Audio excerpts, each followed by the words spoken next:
Hello there. My name is David, and I'm one of the SAT math instructors here at Hamilton Education.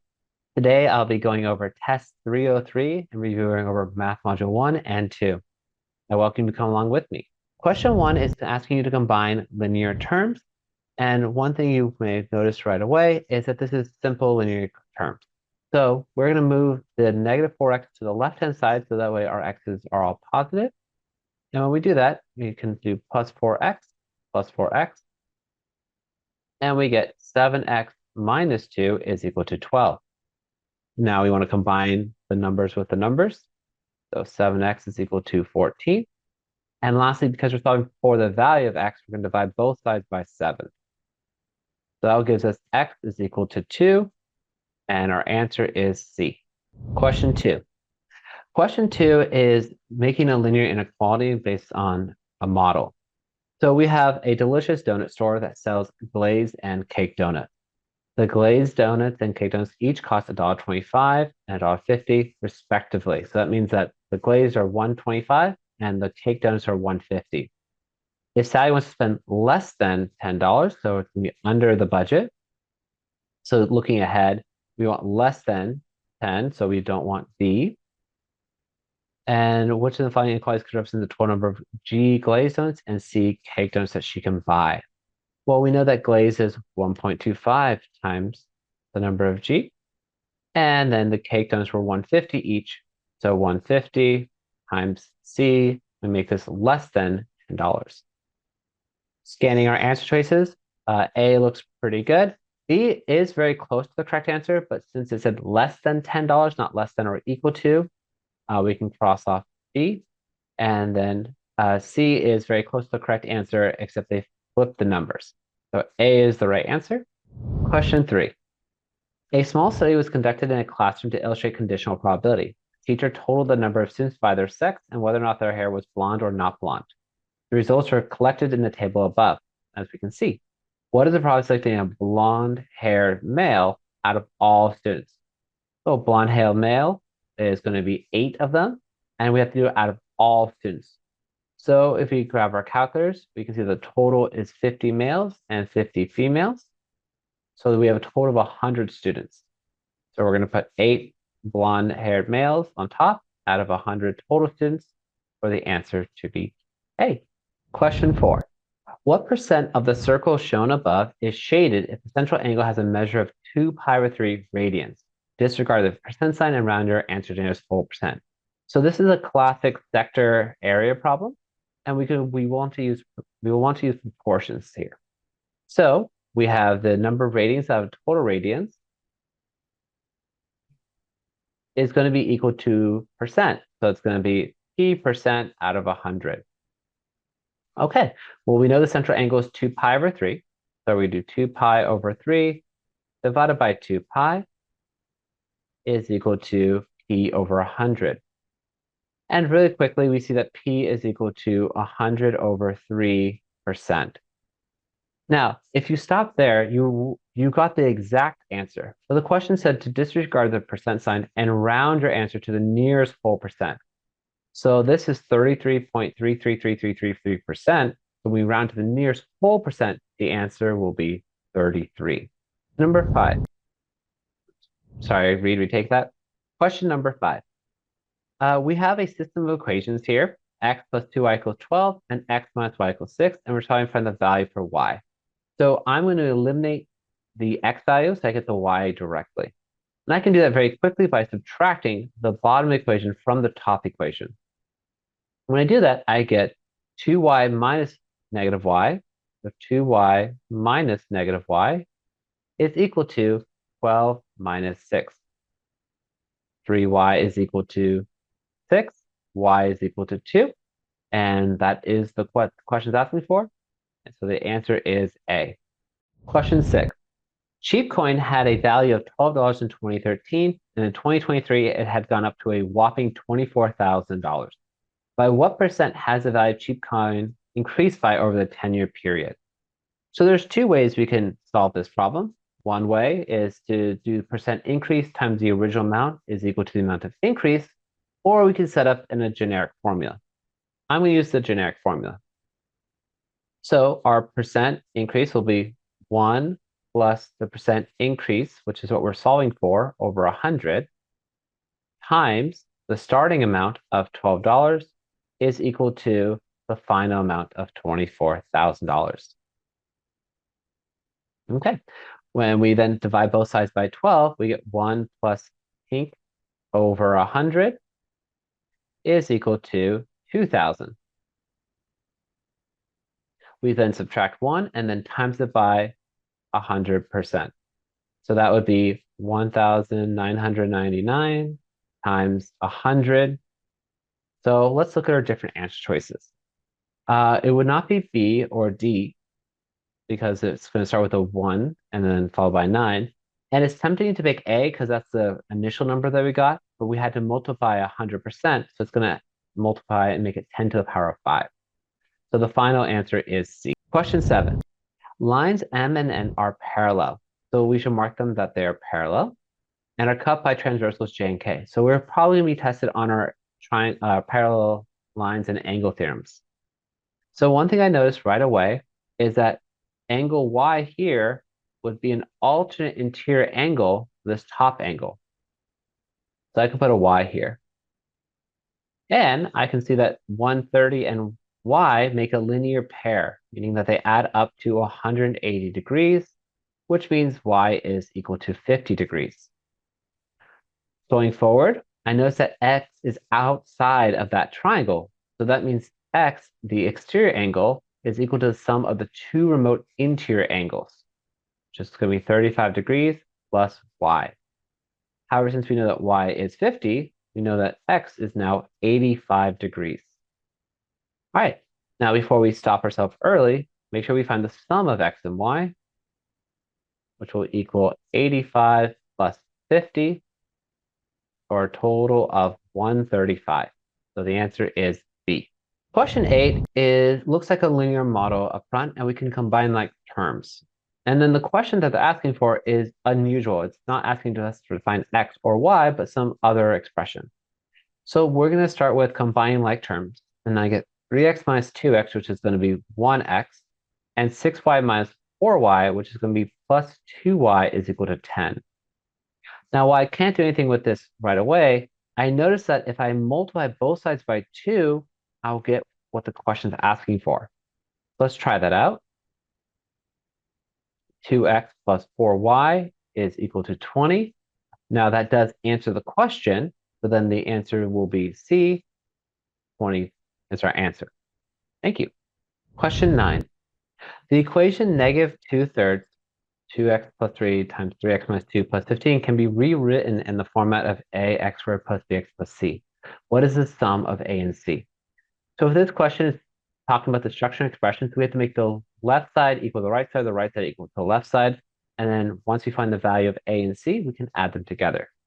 Now, I do not know of a way of factoring the right side, so I'm focused on expanding the left side. So let's do the first expansion, 2x plus 3 times 3x minus 2. And that gives us 6x squared plus 9x minus 4x minus 6. However, we have to times all of that by negative 2/3. And then add 15 to that. So negative 2/3 times 6 will be equal to negative 4x squared. 9x minus 4x is 5x, and then 5x times negative 2/3 will be negative 10/3 x. And then negative 6 times negative 2/3 will be plus 4. And then we have a plus 15. All right, so we're almost done. Negative 4x squared minus 10/3 x plus 19 can match up with ax squared plus bx plus c. So by lining it vertically like this, I can easily see that a is equal to negative 4 and c is equal to 19. And now we have to do the sum of these two. So a plus c will equal 15. And 15 is the correct answer. Question 10. Question 10 looks like a positive x cubed graph because it starts from the bottom left and goes to the top right. And it bounces here at the 0, negative 2, That means it must have a factor of x plus 2 squared. And it goes through the x-axis at 1 like a line. So it's going to be an x minus 1 to the power of 1. So let's look at our answer choices. This one is missing the square term, so it's not A. This one has a 0 at 4. This one almost is correct, but it says x minus 2, not x plus 2. And so D is the correct answer. Question 11. In the figure above, a square is inscribed or inside of the circle with a radius of 3, which we can see is drawn from the center to the edge. How much larger is the circumference of the perimeter versus the circumference? Sorry, we're gonna have to do a second attempt. Okay. Take 2. Question 11. In the figure above, a square is inscribed in a circle. So it's inside of a circle, but the corners are touching each side of it with a radius of 3, which we can see here. It has a radius of 3 and it's touching the edge. How much larger is the circumference of the circle versus the perimeter of the square? Okay, so we're going to do circumference, which is 2 pi r, minus the perimeter of a square, which is going to be subtracting perimeter of a square, subtracting 4s. All right, so right away we know the radius already, so the circumference should equal 6 pi. And so we probably could cancel out A and D. Now, how can we find the length of the square? So often on the SAT, they'll draw a radius drawn. That's not convenient. What you want to do is redraw the radius where it intersects, where the shapes intersect. So I might draw the radius here and call that 3. And then I could draw another radius here, which is 3. And these sides are going to be S and S because they're sides of a square. Well, a square also has a right angle. So what you may notice that is an isosceles right triangle. And we can do Pythagorean theorem to find the length of the square.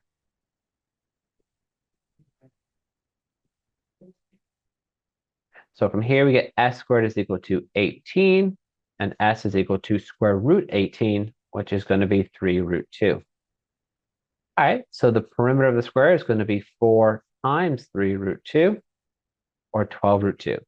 So now I think it's going to be apparent that 6 pi minus 12 root 2 is what we're looking for, and so C is the answer.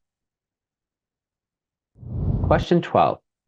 The concentration of a solution can be measured in molar. So this is something you probably have seen in honors chem or AP chemistry, but SAT can introduce units and they describe what they do.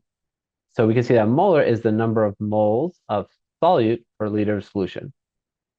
A mixture is made by combining X liters of a 1.5 molar solution with Y liters of a 0.5 molar solution. The equation 1.5X plus 0.5Y is equal to 1.8 times X plus Y. Which of the following is the best interpretation of 1.8? Okay, well, looking at it, I know 1.5 molar, which is moles over liters, times X, which is in liters. The liters cancel, so that means that the 1.5X would represent the total moles. All right, what else do we know? So then it'd be moles of X plus moles of the Y is equal to the total moles on the right-hand side. Well, I know that X and Y is also liters. So in order for this to be moles on the right-hand side, that means that 1.8 must be molarity or molars. Let's look at the final questions. The final volume of the solution. Well, the final volume of the solution would be X plus Y because those are both the liters that we put in there. The final concentration solution. Well, we just said that 1.8 should be the molar, so I'm going to mark that as my answer. The amount of moles added per X liters. That is the number of moles we calculated earlier, so that would actually be 1.5 times X.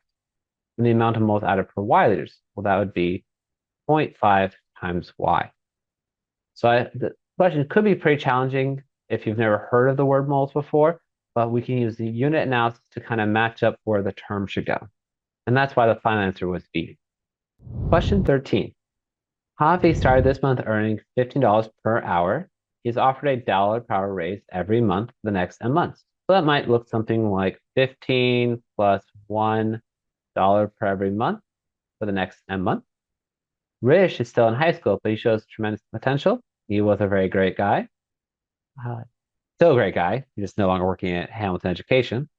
His starting pay rate is $12 per hour, but will earn a 50% raise on his pay every month for the next N months. So one thing to watch out for, it's a raise of 15%. So it's like a percent increase. And what we saw earlier is that percent increase is 1 plus the percent increase over 100, which the system could be shown to show their two rates. Well, we see that Javi's is all consistent on the left, so we have to find what Rish is.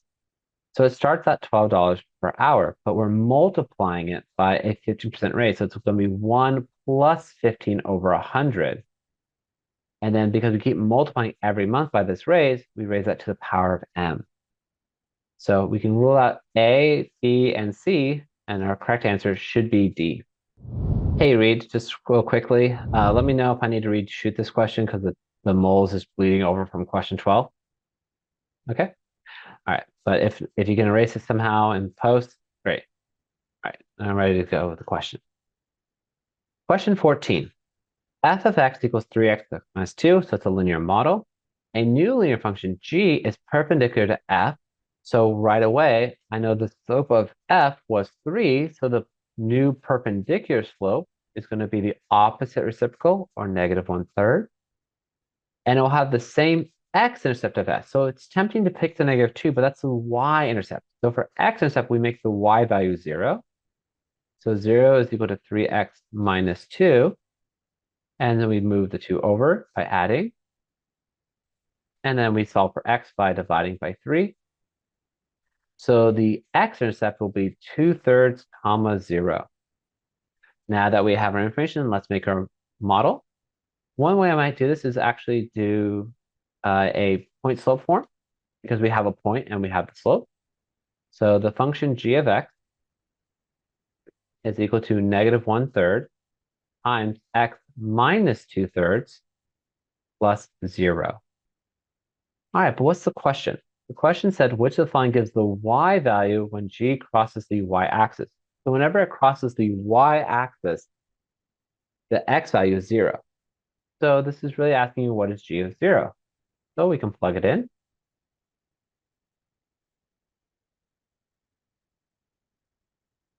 And we get a grand total of 2/9, which means that C is the correct answer. Question 15. Given the quadratic equation y equals x squared minus 12, what is the absolute distance between the two x-intercepts? So there's a couple ways we could do this problem. One, we could find the x-intercept and then find the subtraction. Two, we can do the special quadratic rule that we learned in week 4 in the summer program. Or we can graph it on Desmos and find the zeros that way. So let's go begin. If I find the zeros by hand, I would plug in 0 for y and get 0 is equal to x squared minus 12. To add 12 to both sides, 12 is equal to x squared. X is equal to plus or minus square root 12. So now in order to find the difference, the distance between those two roots, we would do one root minus the other root, and that would give us 2 square root 12. Square root of 12 is the same thing as 2 root 3, so that means that the answer should be C. However, let's consider the formula we learned in week 4 of the summer program, and that was you can take the quadratic formula, and you would use b squared minus 4ac all over a. And by plugging in the numbers, we get square root of 0 minus 4 times 1 times negative 12 all over 1. And that would give us the square root of 48, or 4 root 3. And lastly, if you graphed it on Desmos, you could see that the answers were negative 3.4 to positive 3.4, and that's about 6.8, which is also C. I hope you found that helpful. Thank you. Question 16. A circle in the xy plane has the center at 12,6, as we can see above, and intersects the x-axis at points A and B, as we can see. If the length of AB is 14, so that's going to be a total of 14, and the area of the circle's radius is 2k pi, what is the value for k? Well, the normal area formula is pi r squared. And so kind of looking at that, the pi's cancel. So we're kind of looking for what is r squared over 2 in order to get our k value. So looking at this, it might not be apparent what to do at first, but because the graph is symmetrical, we can split the 14 in half and by drawing a triangle and drawing a radius.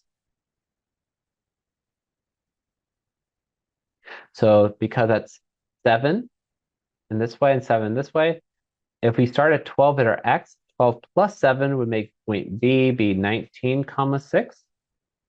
And it would make point A be 5, 6. Either would be points you can find out. But more importantly, we're focusing on the radius of the triangle, which is using Pythagorean theorem. So because we know the base is 7 and the height is going to be 6, we can draw a triangle like this and do Pythagorean theorem. 7 squared plus 6 squared is equal to r squared. And we get r squared is equal to 85. Now you might be tempted to square root it to get the radius itself. But the question again looked for r squared over 2. And so we already have r squared. So then k would just be 85 over 2 as the final answer. So pretty tricky, but also I hope that kind of made more sense in how we can use the coordinate geometry and break it apart. And also when you're working with circles, you will typically use the radius pretty frequently. All right, thank you. Question 17. For question 17, it looks like we have a histogram up top with buckets of intervals of 5. And it looks like we have a box plot or cat and whisker plot down below for Ian survey. All right, let's read the question. Person Ian each conducted a survey to see how many hours on average students spent studying on the reading passages. Chris constructed a histogram and Ian used a box plot as seen above. Let M, C, and RC denote the median and range of Chris's data, and MI and RI denote the median and range of Ian's data. Which of the following could be true about the median ranges of the two surveys? All right, well, let's go through the different choices. The range. So the range for Ian's is pretty easy to see because the maximum value is 20, and the minimum value looks like it's probably about 6. So that means the range is equal to 14. So could that be true for Chris's? Could that be true for Chris's data? Well, the maximum that range Chris could do, because the histogram, you have to think about what are the numbers inside of it. It looks like the max could be 25 and the min could be something very close to 0. So that's definitely not true. They're definitely not equal, 25 versus 14. Well, how small can we make Chris's range go? So we're going to do a number very, very close to 20, like you imagine like 20.0001. And then we want the highest number here, so about 5 would be the closest we could do, and that'd be 15. Well, even if we try to find the minimum range of Chris's and the range for Ian's is set, there's no way we can make them equal. So that means we know that the ranges can never be equal, ever. Never, ever, ever. We're never getting back together. All right. Sorry, I was quoting some Taylor. All right, so we know that this can't be true and this can't be true. So none of the above could be true. So that might be option. So let's go check and find the median. Well, the median here is very easy to see because it's the middle number. And that's about 12, probably. And how would the median here? Well, we could cross off these numbers with these numbers and these numbers with these numbers. And so the range has to be somewhere between 10 and 15. So it does not have to be true, but the question said which of the following could be true.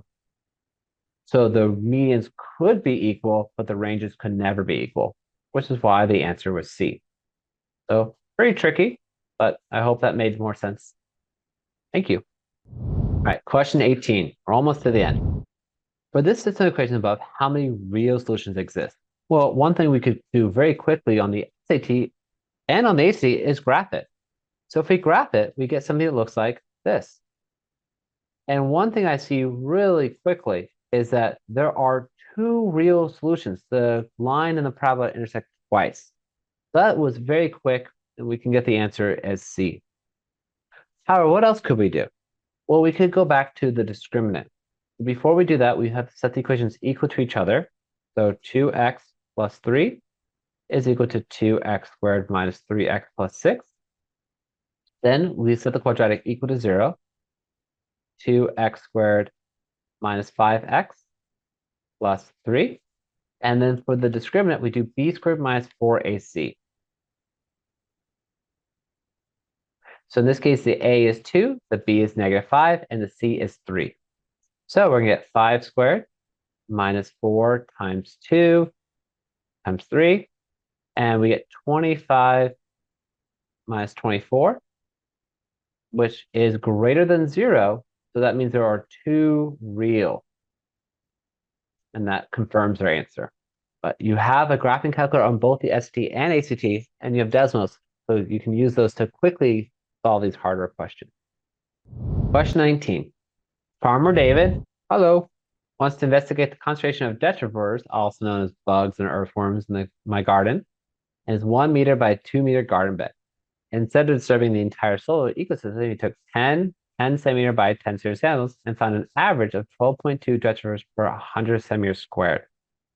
Assuming the garden is representative of the whole sample, what is the best estimate for the number of D detrivores in his garden bed? And there's a conversion given here. Okay, well, we know that there's 12.2 detrivores, so I'm going to abbreviate to be DT, for every 100 centimeters squared. And one thing we should do is, I notice that there's meters in the beginning. So because we have centimeters here and meters here, we could convert them in the beginning to convert these both into centimeters, or we can convert that by using the conversion later on. So it's up to you what you want to do. I think for this time, I'm going to do it the conversion way. So the total area is just going to be equal to 1 meter times 2 meters, which is 2 meters squared. And now we need to convert meters squared into centimeters squared. So 2 meters squared. And as a good reminder, it's 1 meter for 100 centimeters. But because these units are squared, we need to square the conversion. And that will give us centimeters squared. Well, we can continue on this path and do 12.2 dTs for every 100 centimeters squared. All right, so at the end of the day, this looks like 2 times 12.2 times 100, which is exactly 2,440, which is between 1,000 and 5,000. So I hope you found that helpful. But again, you could have instead converted the 1 meter to 100 centimeters and the 2 meter to 200 centimeters before, and then you would not have to do the conversion at this step. Thank you. All right, question 20. From 2000 to 2022, the U.S. inflation was 2.4% greater than the preceding year. That looks like a percent increase, which we've done 3 so far. In 2012, a pair of Crocs clogs could be purchased for $34.99. Which of the following equations estimates K, the cost of Crocs in dollars, 2 years after 2000? Well, because it's a percent increase problem, it's going to be 1 plus the 2.4% divided by 100 is our multiplication factor. So that's going to be 1.024 to the power of t. So we can cross off A and we can cross off C. Now, t years after 2000, well, in 2012, so 12 years after 2000, the cost was $34.99. Well, if I plug in 12 in for B, it's not going to be $34.99 because the $34.99 times 1.024 to the 12th is going to be more than $34.99. So that means the answer has to be D. And if you plug in 12, you indeed will get a number very close to 34.99. Hope that helped. Question 21. Percy Sent increased his SAT scores by 20% from his first test in March to his second test in May. Again, percent increase. This is the fourth one. We're going to do 1.2 times the March score is equal to the May score. And then he studied for 12 weeks over summer and made sure to wear his favorite pink poof on his test day. And poof is always percent of original equals final. His score increased by 60% more than his May test score. So again, 1.6 times the May score. And that was the final score was 1600. All right, so we can work backwards, or we can do a shortcut. We can do 1.2 of the March is equal to May.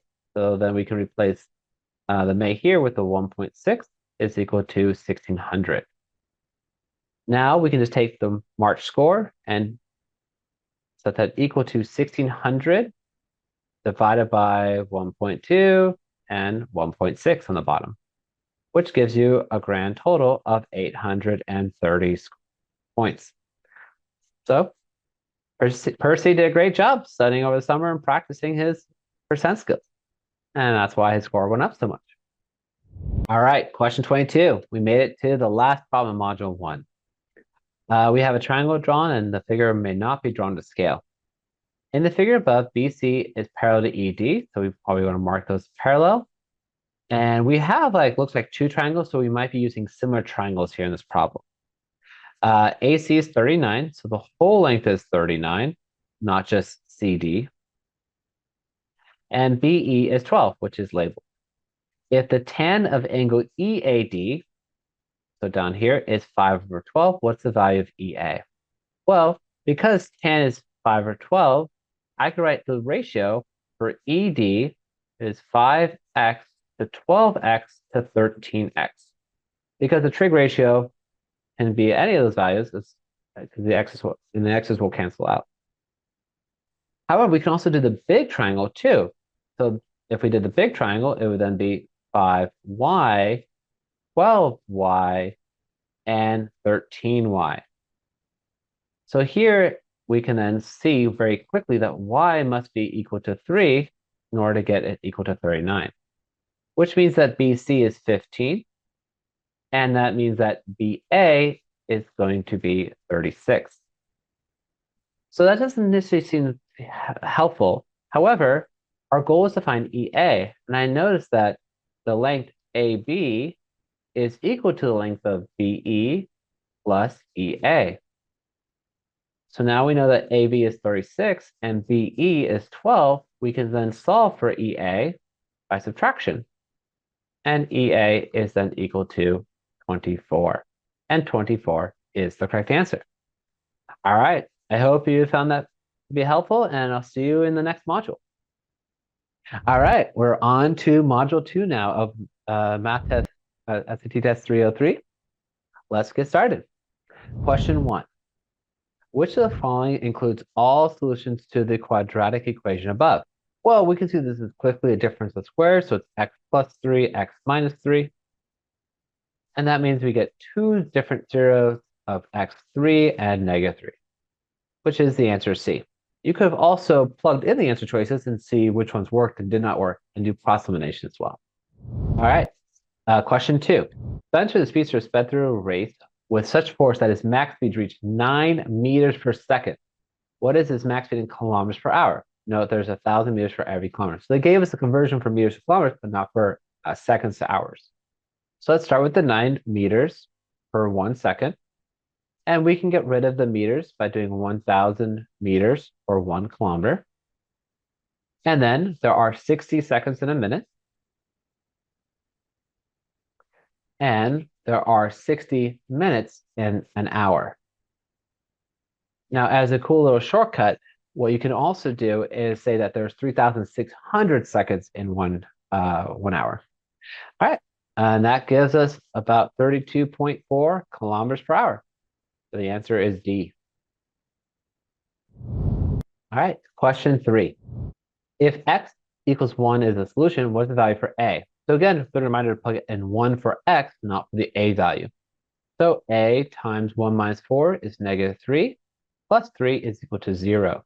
You want to solve for a, so we're going to subtract the 3 over, and then divide both sides by -3. And so we get a is equal to 1, which means that C is the correct answer. Question 4. In the circle above, lines AD and CE intersect at the circle B. Which of the following piece of information that should show that the 2 triangles are congruent? Okay, so we're going to be focused on triangle congruency, which might be side, side, side, side, angle, side, angle, angle side, or angle side angle. So as a reminder, SSA does not work for triangle congruency. So what can we do about this? Well, we have, it's a circle, so we have the radius given. So I know that this is a radius, this is a radius, this is a radius, and this is a radius. And so for ABC, we have two sides already given. And for DB, we also have two sides given. Now, one thing you might not have noticed is that there is the angle in the middle. That is called a vertical angle, even though the angles are kind of opposite each other, but those will automatically be congruent. So we actually don't need any more pieces of information because we have enough to solve and show that the two triangles are congruent. So D is the correct answer. All right, question 5. 2a is equal to 4, 2b is equal to 6. What's 3a plus b? Well, we can find that a is equal to 2 very quickly and b is equal to 3 very quickly. And we know that we're looking for 3a plus 3b. So 3 times a is going to be 6. And 3 times b is equal to 9. So 6 plus 9 is equal to 15.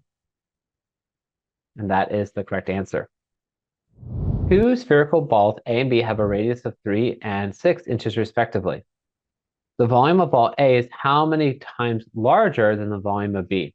Okay, so we're doing a ratio between the two volumes. And the volume of a sphere is 4/3 pi r cubed. Now we're doing a ratio of the volume of A to B. So what I can do is I can do 4/3 pi r of A cubed over 4/3 pi of rb cubed. And what you may notice is that the 4/3 and pi cancel. So really what we're focusing on is what is the ratio of radius of A cubed to radius B cubed. So if we do 3 cubed over 6 cubed, we can see that we get 1 over 8. So this is where it's a little tricky because a lot of times we think how many times larger something is, we think it's more than 1, more than 2, more than 3. But in this case, since A is smaller than B, it's actually going to be a fraction, so between 0 and 1. And so that's why the answer was 1/8. Question 7. The linear function 2x minus 1 is graphed on the xy plane. That's just the normal xy graph you're used to. If the value of x increased by 1, how much will the f of x change by? Well, you could pick a data point, like you could do 0, 1, 0, -1, and then you could plug in 1 for x and get the value of 1 for y. And you can see when x went up by 1, the y value went up by 2. So as x increases by 1, y increases by 2. Now that right there is the definition of slope. And we can see in the problem that the slope was 2. So a couple ways to think about it, but the correct answer is indeed D. Question 8. In question 8, we have a graph with 4 points on there, and we have 2 inequalities given, which are not shaded. Y is greater than or equal to 2x, and 3x plus 1 is less than or equal to 1. Which point does not satisfy any of the inequalities in the given system of linear inequalities above? Okay, so we want to plug in these points, and if it's not true, it means we're more interested in the point. So if I plug in the point for A, which looks like 0, 4, into the top inequality, I get 4 is greater than or equal to 0. Since that is true, we're going to cross off A. Now, if we went to D, that looks like about -2, 1. So if I plug in D, -2, 1, into the first inequality as well, we get 1 is greater than or equal to -4, which is also true. So we're going to cross off D. All right, now we can try C. C looks like it's 0, -4. And with C equal to -4, we plug in the top one, we get -4 is greater than or equal to 0. Now that's not true. That could be our answer. Let's plug into the bottom one to see if that's also not true. So if I plug in 0, -4 in the bottom equation, we get 0 minus 4 is less than or equal to 1. Now that is true, but we're looking for one that's not true. So even though it didn't work for the first one, it worked for the second one, so we can cross off C, which means that B was our correct answer. Question 9. Jessica is a babysitter who charges $30 for each child under the age of 2 years old, so I'm going to call that X, and $20 for each child over the age of 2 years old, which I'm going to call Y. So kind of 30X and 20Y. She can babysit twice as many children older than 2 as she can under 2. So that means Y is equal to 2 times X. If she always babysits at least one child under the age of 2, so that means X is greater than or equal to 1, she can babysit no more than 6 children at a time. So X plus Y is less than or equal to 6. What is the max number of children older than 2 she can babysit? Well, so we're trying to solve for a Y, and we know that Y equals 2X, and X has to be greater than 1, and X plus Y is less than or equal to 6. So if you picked 5, basically that meant you did X is greater than 1, and then X plus Y is less than 6. But because Y is equal to 2X, we would have to make Y equal 4, and X equals 2. That way we could do the most amount of children, and then not have, and still follow the ratio of having 2 times the X. Question number 10. The vertex quadratic equation given above can be located in which of the following inequalities? Well, this is already factored, so I can find the zeros of that quadratic very quickly. One is at -5/2, and the other one's at +3/2. And this is a negative parabola, so it's going to go up and then come back down. All right, and then the vertex has to be right down the middle. So we can find that quickly by finding the average of the two zeros. So 3/2 plus -5/2 all over 2, which will be a grand total of -1/2.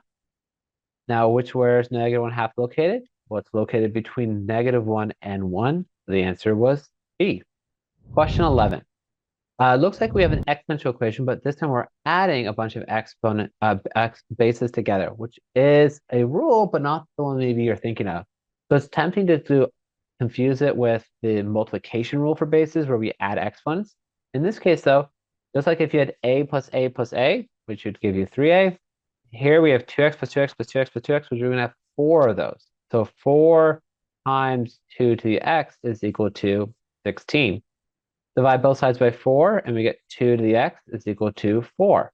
And then we can quickly see that 2 to the x is equal to 2 squared, and x must be equal to 2. You could also take these answer choices and plug them in and see if it would work or not. But the answer is C. Question 12. With this, we have a scatter plot with a line of best fit drawn for sleep deprivation versus coffee consumption. We have cups of coffee and hours of sleep. In 2014, a research team conducted an investigation into students' sleep schedules and the amount of coffee that they consumed. They surveyed 1,000 high school students from schools randomly selected across the US and recorded their findings above. If age represents the average hours of sleep a student gets per night, and C represents the average number of cups of coffee consumed, which defining equation best models the line of best fit between the student's hours of sleep and the cups of coffee consumed. All right, well, we notice right away that the slope is negative.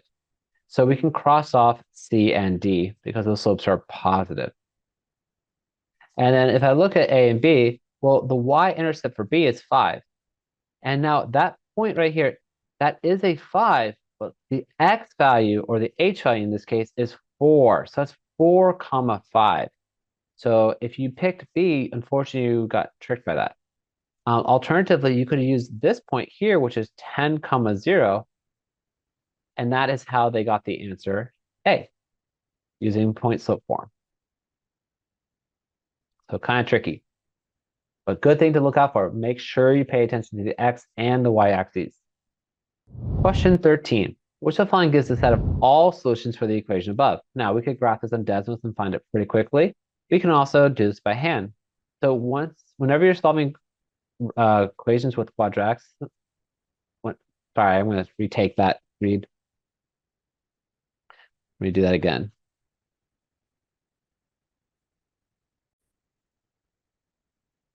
Question 13.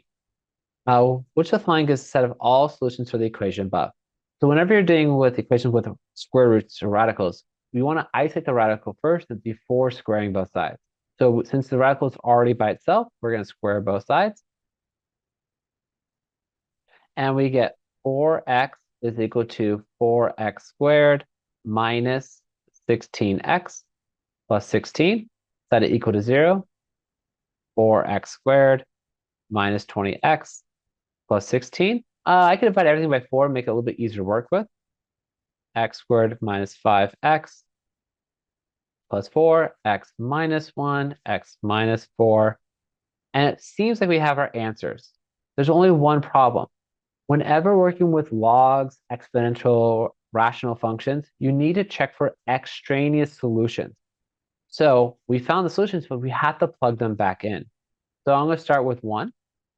The square root of 4 is equal to negative 2 plus 4. Well, that's 2 equals 2, which is correct. So it's not negative 4, but it could be positive 4. So plug in 4 next, and we get square root of 16 is equal to negative 8 plus 4. Now, you might be tempted to say that the square root of 16 is negative 4, but the square root of 16 is always going to be positive 4. So square roots of numbers are always positive. So that did not work. So we're going to cross off 4 and pick A. So kind of tricky. Now, so in the future, what you may want to do is, since it's multiple choice, you might plug in these answers first and see if you can find the solution faster that way. Question 14. In the equation above involves the photoelectric effect, where K represents the kinetic energy of the ejected electron in electron volt. F represents the frequency of light hitting the atom in P hertz, at a hertz. And phi represents the work function in electron volts. Perfect. Okay, so there's a bunch of weird symbols, but looks like we're having units provided here, so we probably want to look at the units to answer this question. If F increases from 3 to 4, how many additional EVs of kinetic energy will the electron have if phi is equal to 2? Okay, well, I could plug in 3, so basically do K of 3 is equal to 4.13 times 3 minus 2, and compare that to K of 4, which is 4.13 times 4 minus 2. But again, the goal is how many additional do we have? Well, so that means we're going to subtract these two numbers, and the 2's will cancel, and then 4.13 times 4 minus 4.3 times 3 will be 4.13. And something else to think about, for how many additional will we have when we increase by 1 goes back to a linear model. So in this case, the rate of change was 4.13, and that's another way of thinking about this question. Question 15. If the sine of x is equal to 2 or 5, what's the cosine of 90 minus x? Now, you may recognize this identity and know that the answer is 2/5 right away, but if you did not, let's look at a triangle. This is a right triangle, and I'm going to put x down here. And by definition, if this is 90 and this is x, then the top angle has to be 90 minus x. Now I'm going to put numbers here, 2 and 5. It doesn't have to be 2 and 5. It could have been 20 over 50. It could have been 4 over 10. So it's a ratio. We could find the missing side if we wanted to. But before I do that, let's focus on the question. It says the cosine of 90 minus x. Well, cosine is adjacent over hypotenuse. Well, now that we're doing the top angle, the adjacent side will be 2, not the b value down here. And the hypotenuse is opposite the right angle, which is 5. So this could have been a very quick question, but it did involve a high-level understanding of trig identities. So I hope you found that helpful. Which of the following is the equivalent form of the expression 2p squared minus 7p minus 39 over p minus 7? So because we're doing the equivalent form, we have to say either make this, divide it and make it one of these choices, or do a common denominator of a, b, c, and d and make it look like the original. I think finding a common denominator would take longer for me to solve this problem, so I'm going to use long division or synthetic division. So synthetic division would be faster here. So the 0 is 7. That's what would make the bottom 0. And the coefficients are 2, -7, and -39. So 2, -7, -39. You always bring down the first number, and then we multiply 7 times 2 to get 14. We then add them. Then multiply to get 49, and then add them. So the remainder will be 10, or how much is left over. These are our coefficients. So it was p squared, p, and then the number. So then it becomes p to the 1, p to the 0, and then this is your remainder. So we should have 2p plus 7 plus 10 over p minus 7 is our answer, which is C. Question 17. A study conducted by the English company Puppies and Pals on the weight of puppies at 6 months old reports that the average weight is 45.5 pounds with a margin of error of 12.3. So since it mentions margin of error, we might have to either do a conceptual question where we have to increase or decrease the margin of error, or we might have to define a confidence interval. The margin of error defines a range of for a 95% confidence interval, suggesting that there is a 95% probability that the true average weight of all 6-month-old puppies in the study falls within this range. Okay. Assuming that the puppies in the sample are representative of the population of 6-month-old puppies in England, which the following could be the average weight of all 6-month-old puppies. Well, to get our interval or confidence interval, we just take the sample mean, which was 45.5, and then we plus or minus the margin of error. So in this case, we're going plus or minus 12.3. So that would give us a high end of 57.8. And then we will have the low end of 33.2. So any number between these two would be an acceptable value for the average of all puppies in England. All right, well, we can't do 32.7. It's a little bit outside the range. 40 is perfect. 58.3 and 60 are both outside. So the answer was B. Question 18. The equation of a circle centered above at 0, 0 has an radius 1 is shifted to the right 4 units and up 4 units. So that means it'll become x minus 4 squared and up 4. So then y minus 4 squared. It has its area increased by a factor of 4. Okay, that's kind of tricky because its area is increased by a factor of 4. So normal area formula is pi r squared. So if it started with a radius 1, the starting area was pi. But we increased it by a factor of 4, so the new area would be 4 pi. Well, then going back to the area formula, 4 pi is equal to pi r squared. That means that r squared is equal to 4. Okay, cool. Which of the following could be the new circle? Well, we want to look at the right transition. So minus 4, great. Minus 4, great. Plus 4, nope. Plus 4, nope. Okay, so now it's either 4 or 16. Well, the r squared is 4, not the radius is 4. So that's why the answer was A. Question 19. Question 19 is probably the hardest question on this test, but let's go through it together. In the rational equation above, A, B, and C are real numbers, which makes the equation true for all values of x greater than 2. You get greater than 2 because if you plug in 1 or negative 1, you get zeros on the denominator. What is the value of A plus B plus C? Okay, so there's a lot of things going on here, but if you look at the right-hand side, it has a difference of squares, which is x plus 1, x minus 1. So you can definitely find a common denominator by doing x minus 1 squared, x plus 1 squared, and have to multiply the right-hand side as well, but that's where you probably got carried away and got lost. If you instead try to factor first, you might notice a shortcut. So for example, if I factor the x squared minus 2x minus 3, I get x plus 1, x minus 3. And then on this next one, if I distribute the negative in here, it makes it a lot easier to work with. And I can factor it by x minus 1 and x plus 6. All right, so let's do some cleanup. So the x plus 1 on top and the x plus 1 on the bottom could cancel. So I'm left with x minus 3 over x plus 1 plus we have x plus 6 over x minus 1 is equal to ax squared plus bx plus c all over x squared minus 1. Okay, now we need to find a common denominator. X minus 3 times x minus 1 plus x plus 6 times x plus 1. Okay, multiply that out. We get x squared minus 3x minus x plus 3. And then we have x squared plus 6x plus 1x plus 6. All right, and we total that up. We get 2x squared, and then that's going to be 7 minus 4, which is 3x, and 6 was 3, which is 9.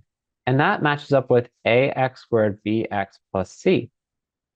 Well, so the a should match up with 2, the b should match up with 3, and the c matches up with 9. Add these all together, and you get the question answer to be a plus b plus c is equal to 14 for D. Very tricky. So again, figuring out the start to this question was probably the hardest part of the question. But I hope you found that helpful. All right, thank you.